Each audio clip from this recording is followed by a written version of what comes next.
ગુરુ ને શિક્ષક. ગુરુ એટલે ફળ, એવું મીઠું ફળ કે જે ફળ ખાવાથી આખી જિંદગી આપણી સુધરી જતી હોય છે. જિંદગીમાં કંઈક એક અનેરો સ્વાદ મળી જતો હોય છે. મિત્રો, પહેલા ગુરુ છે આપણા મા બાપ. એમાં મારામાં તો એવું હતું કે મારા પપ્પા શિક્ષક, પહેલા ધોરણથી લગભગ 7મા સુધી એમની સ્કૂલમાં જ ભણ્યો, એમની જોડેથી ઘણું શીખ્યો. એટલે એ તો ગુરુ અને શિક્ષક બંને હતા, એટલે એમનું સ્થાન તો જબરજસ્ત ઊંચે. બીજું સ્થાન એના કરતાં પણ વધુ જે સ્થાન કહેવાય મારા મમ્મીનું, મારી બાનું, જબરજસ્ત એમની જોડેથી બહુ શીખ્યું. એમની નાની નાની સોટીઓ ખાધી, એમની લાલ આંખ જોઈ, એમનું વહાલ જબરજસ્ત જોયું. હું જેમ કહું એમ જ થાય એ પણ જોયું. એટલે સૌથી મોટા ગુરુ મારા મમ્મી, બીજો નંબર મારા પપ્પાનો આવે. પપ્પા પણ અદ્ભુત ગુરુ છે, છતાં મા તે મા, બીજા બધા વગડાના વા. પણ બાપ એટલે આપણો જીવનનો ભાર ઉતારનાર મહાન વ્યક્તિ, કે જે તમારી દરેક દુઃખની પળો સમજી જાય છે અને તમને ખબર ના હોય એ દુઃખની, એ તમારા દુઃખની એને ખબર પડી જાય છે અને એ દુઃખ તમારું હળવું થઈ જાય. એટલે મારા જીવનમાં સૌથી મહત્ત્વનો ફાળો મારા મમ્મી પપ્પા. બીજા નંબરે આવશે મારા મોટાભાઈ દિનકરભાઈ. એમણે મારા વિકાસમાં જબરજસ્ત ફાળો આપ્યો. દરેક જગ્યાએ મારા સુખ દુઃખમાં સાથે હોય. એમના પત્ની યતીનભાઈ, એ પણ જબરજસ્ત મારા બીજા મા કહી શકાય, તો એમનો પણ જબરજસ્ત ફાળો. તો મિત્રો, ગુરુ એટલે એવા છે કે જેમને તમને તમારા જીવનના દર્શન કરાવે છે, તમારી જિંદગી બનાવી છે. આગળ આપણે વાત કરીશું શિક્ષક. ગુરુ કરતાં શિક્ષક મારી દ્રષ્ટિએ થોડાક અલગ પ્રકારના છે. શિક્ષકો પણ જીવનમાં ઘણા બધા આવી ગયા. મારા જીવનમાં પ્રાઇમરીથી માંડીને ઘણા બધા શિક્ષકો આવી ગયા. એમની જોડેથી ડિરેક્ટ ઇનડિરેક્ટ હું બહુ શીખ્યો.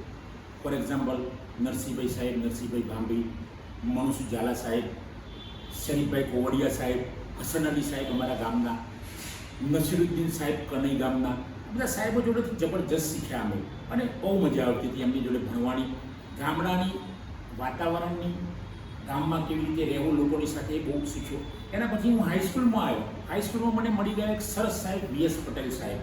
વીએસ પટેલ એટલે અદ્ભુત માણસ. વીએસ પટેલ સાહેબ એક હૃદયની આકૃતિ વિશે સમજાવે અને તમને કહે કે 5 મિનિટમાં તમારે બોલવાનું છે. તો મિત્રો, અમે બોલતા એ વખતે શીખ્યા વીએસ પટેલ સાહેબના, એ આભારી છું. એમની સાથે કેમ ભણકર સાહેબ હતા, એ પણ અદ્ભુત. એમને પેપર સ્ટાઇલ જબરજસ્ત શીખવાડી. 11-12માં પેપર કેવી રીતે લખવા. મારા એક પ્રિય ગુરુજી હતી, પ્રિય ગુરુજી રવાજી ઠાકોર સાહેબ. એમને નાનપણમાં કેવી રીતે જેવું, પ્રેક્ટિકલ કેવી રીતે રહેવું, લોકો જોડે કેવો વ્યવહાર કરવો, એવું આ ઠાકોર સાહેબે મને સમજાવેલું ને બહુ સમજી ગયેલા. એ સિવાય પણ મારી એ સ્કૂલના આચાર્ય રતિભાઈ રાવલ સાહેબ, એજ્યુકેશન હાઈસ્કૂલના, એ પણ અદ્ભુત માણસ હતા.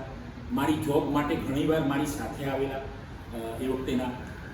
એના પછી હું મનોરમ હાઈસ્કૂલની વાત કરું, જે પહેલી મારી હાઈસ્કૂલ કહેવાય, ધોરણ 8માં ભણવા ગયેલો.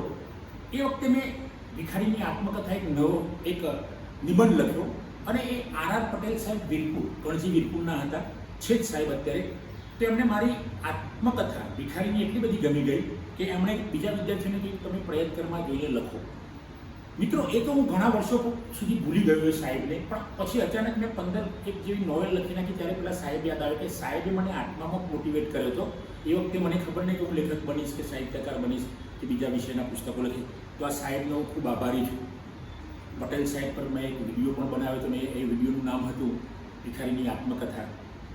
એ સિવાય એ સ્કૂલના જ સાહેબ મધુસૂદન મહેતા સાહેબ, ત્યાંના આચાર્ય મનોરમના, એ પણ અદ્ભુત માણસ હતા.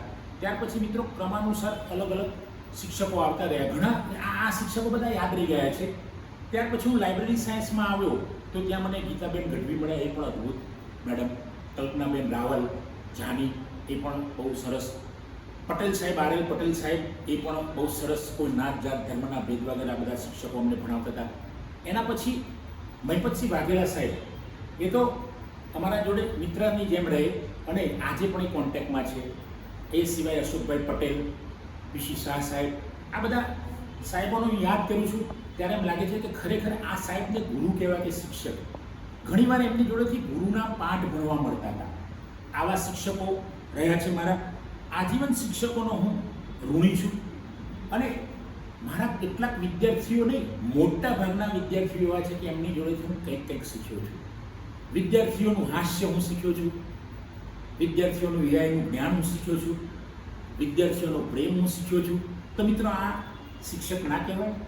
વિદ્યાર્થી ગુરુ ના કહેવાય? આપણે એવું જ માનીએ કે ઉંમરમાં મોટા હોય, ક્લાસમાં ભણાવતા હોય, શાળામાં નિશાળમાં કોલેજમાં ભણાવતા હોય એમને જ આપણે ગુરુ કે શિક્ષક કહીએ, એવું નથી મિત્રો. અત્યારે મારો વિડીયો ઉતરી રહ્યા છે, એની બાજુમાં જ બે મિત્રો બેઠા છે, ધ્રુવ છે, ભાવિન છે, યોગેશ છે, અને વિડીયોગ્રાફી જે કરી રહ્યો છે બાદલ પટણી છે. આ બધા વિદ્યાર્થીઓ, એક નિલય છે, ક્લાસની ઘણી બધી દીકરીઓ મારી છે, એમના બધાના નામ લો તો વર્ષો વીતી જાય, એટલા બધા સારા છોકરાઓ મારા સંપર્કમાં આવ્યા છે. આ બધા પણ ક્યાંક ક્યાંક મને શીખવી ગયા છે. કારણ કે દીકરીઓ કંઈ કામ આપ્યું હોય, દીકરાઓને કંઈ કામ આપ્યું હોય મારા વિદ્યાર્થીઓને, તો તાત્કાલિક એમની જવાબદારીથી ફરજ સમજીને, ફરજ કરતાં પણ વધુ સમજીને કામ પૂરું કરી દે છે. તો શું આ શિક્ષક નથી? તો શું આ વિદ્યાર્થીઓ ગુરુ નથી? ગુરુ જ છે. આપણે એવું માનીએ કે કોલેજમાં પીએચડીની ડિગ્રી લઈને આવ્યો હોય, માસ્ટર ડિગ્રી લઈને આવ્યો હોય એ જ શિક્ષક કે પ્રોફેસર છે, એવું નથી મિત્રો. જે જીવનમાં આપણને કંઈક નવું શીખવી દે છે એ ઘણીવાર તો 5 વર્ષનું બાળક આપણું શિક્ષક બની જાય છે. દત્તાત્રેય ભગવાને પણ ઘણા બધા ગુરુ બનાવેલા, તો એમ જ નહીં બનાવ્યા હોય ને. કારણ કે જે શીખવે એ શિક્ષક, શીખવે એ શિક્ષક બીએડ કરેલો, પીટીસી કરેલો શિક્ષક છે એવું નથી, એ તો છે જ, પણ જે આપણને જીવનમાં કંઈક નવું શીખવે શિક્ષક, અને જિંદગી કેવી રીતે અદ્ભુત રીતે જીવવી એ શીખવે એટલે ગુરુ. અને એ શીખવ્યું છે મારા મા બાપે, મારા પિતા શ્રી ખીમજીભાઈ, માતુશ્રી શાંતિબેન. શાંતામાં તો અત્યારે હાલ પણ હું મળું એટલે મારો આખો ભાવ બદલાઈ જાય છે. મારા મોટાભાઈ મેં વાત કરી એ રીતે મારા દીકરીઓ જોડેથી પણ હું બહુ શીખ્યો છું, મારા પુત્ર જોડેથી પણ હું બહુ શીખ્યો છું, ડિરેક્ટ ઇનડિરેક્ટ.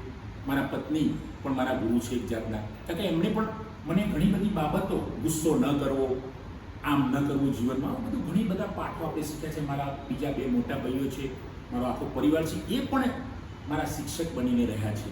તો મિત્રો આપણે આજે ગુરુ પૂર્ણિમાના દિવસે એક ઈગોમાંથી નીકળી જઈએ કે હું જ બધાને શીખવાડું છું, એવું નથી. આપણને પણ ઘણા શીખવાડી જાય છે એવું માનવું પડશે, અને એ માનીશું તો જ આપણે કંઈક શીખીશું. નહીં તો આપણે એવું માનીશું કે હું તો સંપૂર્ણ છું, હું તો જ્ઞાની છું, તો મહાજ્ઞાની છું. એ અહમ આવવાથી તમારું જે શિક્ષણ હશે, જ્ઞાન હશે, એ પણ કદાચ ઓછું થઈ જશે. કારણ કે વિદ્યા એક એવું ધન છે કે તે વાપરતા વધે.